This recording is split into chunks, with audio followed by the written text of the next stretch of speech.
the spaceship. It was to cost $1 billion marks to construct, making it the most expensive new building in the city since World War II. Even though it was partly built out of spite, this building has become something of an icon for Berlin. In many ways, the construction of this place mirrors the story of Berlin itself.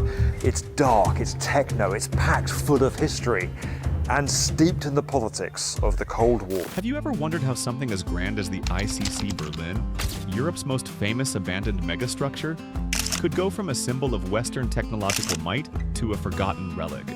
The story behind this Cold War icon is not just about concrete and steel. It's about Berlin's turbulent history, its ambition, and how politics shape architecture. Ich liebe dieses Gebäude, ich liebe das. Sieht halt schön aus, finde ich. Hat irgendwie was, hat ja auch ein bisschen Geschichte. Built during a time of global tension, the ICC Berlin was supposed to show the world that the West was winning the ideological battle, one concrete slab at a time. Fast forward to today, and the building is a shadow of its former self. The space once designed to wow the world is now an abandoned monolith. But what does this decline say about Berlin's past and its future? What is the story behind this giant failure? Today, we are going to talk about that. Let's get started.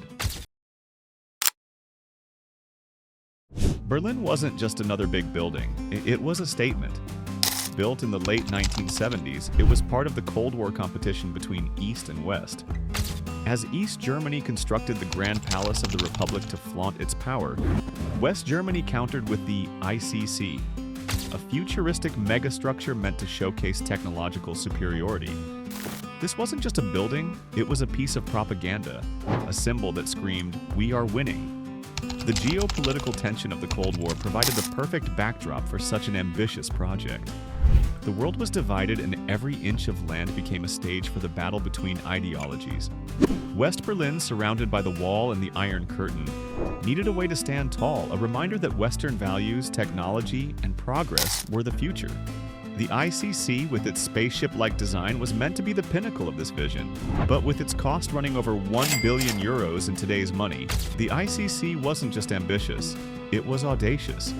At the time, this price tag seemed outrageous, a massive risk for West Germany. Yet, President Walter Scheel declared that the ICC was built to outlast the pyramids, a lofty promise that echoed the building's ambition. But could it stand the test of time, both politically and structurally? That's where the story starts to shift. When the ICC was finally finished, it wasn't just a building, it was a piece of art, at least to some. The design was ahead of its time, futuristic, almost otherworldly. With its massive glass windows, sleek steel structures, and bold geometric shapes, the ICC looked like something straight out of a sci-fi movie. It was a statement of modernity, power, and progress, and it quickly became one of Berlin's most recognizable structures. But while the design wowed some, others couldn't help but criticize its extravagance. Ein Missgriff, wenn man es mit dem Centre Pompidou vergleicht. Es war beides ein bisschen maschinell gemeint und funktional, aber das ist irgendein eisernes Kriegsschiff und strahlt nichts Kommunales oder Kommunikatives aus. How could a city that was still divided and fraught with tension justify such a lavish construction? Critics labeled it wasteful, an unnecessary excess in a city that needed more than just a showpiece. However, the building was more than just a design. It was. The building's design was a clear symbol of Western capitalism and technological superiority. It was a space-age fortress that stood tall against the East. The architecture was made to catch eye, to provoke awe, and to serve as a backdrop to West Germany's global ambitions. Whether Berliners loved or hated it, the ICC was impossible to ignore. But as iconic as the building was, it wasn't universally adored. Some saw it as an eyesore, the symbol of overreaching, while others saw it as a relic of a bygone era. But no matter where one stood, the ICC became part of Berlin's identity, a key player in its architectural and cultural landscape. Fast forward to 2014, and the ICC Berlin, once a proud symbol of power, was suddenly closed. Years of neglect and maintenance issues took their toll on the building, including the discovery of asbestos contamination.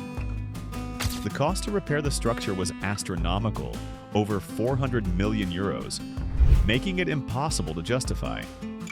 The building, once a flagship of the West, was now a symbol of decay. So, what happened? How did a building designed to last centuries fall into disrepair so quickly? The answer lies in the changing political and cultural landscape of Berlin. As the city underwent rapid urban renewal and the Cold War came to an end, structures like the ICC began to feel out of place. Berlin, no longer a city divided by East and West, had different needs and priorities. The ICC, once a grand symbol of Western power, became obsolete. The building's sheer size, combined with the growing cost to maintain it, made it an economic burden. Berlin's post-Cold War renaissance left little room for a structure that no longer served a purpose. The ICC, instead of remaining a dynamic center for business or politics, was left behind. A reminder of a time when the city was a Cold War battlefield. The story of the ICC doesn't end with abandonment, though. Over the years, the building has found new life in unexpected ways. This brand new international airport has been abandoned for nearly a decade. A ghost train in the nearby city runs once a day. In the 2010s, it was repurposed as emergency housing for refugees, offering shelter in a city that was dealing with a migration crisis. The building, which once symbolized Western power, became a place of refuge, offering a second life to its otherwise forgotten halls. During the COVID-19 pandemic, the ICC was used as a vaccination center, keeping the building relevant even in its dilapidated state. It had become a symbol not just of political ideology, but of adaptability in the face of crisis. These temporary uses showed that even the most iconic, abandoned buildings can still play a role in a city's future. In addition to housing and health services, the ICC became a venue for cultural events, art exhibitions, and performances. It was a place where history met modernity, where the past's monumentality clashed with the present's need for public spaces. These events kept the building in the public eye and highlighted its continued relevance in Berlin's cultural life, even as it deteriorated. As the building's condition worsened, Berlin's government began exploring ways to breathe new life into the ICC. Efforts to find investors to repurpose the structure have been ongoing, with the city offering a 99-year rent-free lease to anyone willing to take on the task of revitalizing the megastructure. The terms sound enticing, but the challenges are daunting.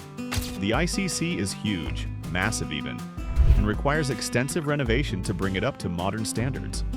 The building's outdated systems, the sheer scale of the project, and the astronomical costs have made it a difficult sell. But there's still hope. With Berlin's ongoing push for urban development and modernization, the ICC could potentially be turned into a space for offices, cultural centers, or even public facilities. The future of the ICC remains uncertain, but it's clear that there's potential for this architectural behemoth to play a part in the city's ongoing transformation. If the right investor comes along, the ICC could once again be a beacon for Berlin's future, reimagined as a vibrant space for business, culture, and public life. Despite its decline, the ICC Berlin's legacy endures. In 2019, the building was granted heritage status, cementing its place in Berlin's architectural history. While its reception has been mixed, the building's cultural and historical significance can't be denied. It is in many ways a symbol of both the heights of Western ambition and the complexities of large-scale urban development. Today, the ICC holds a cult status among Berliners.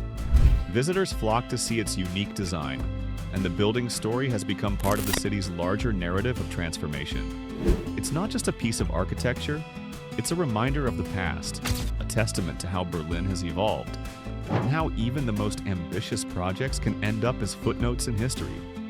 The ICC reflects the changing nature of Berlin itself, from a city divided by the Cold War to a united cultural capital. It's a symbol of how architecture can influence politics, culture, and identity.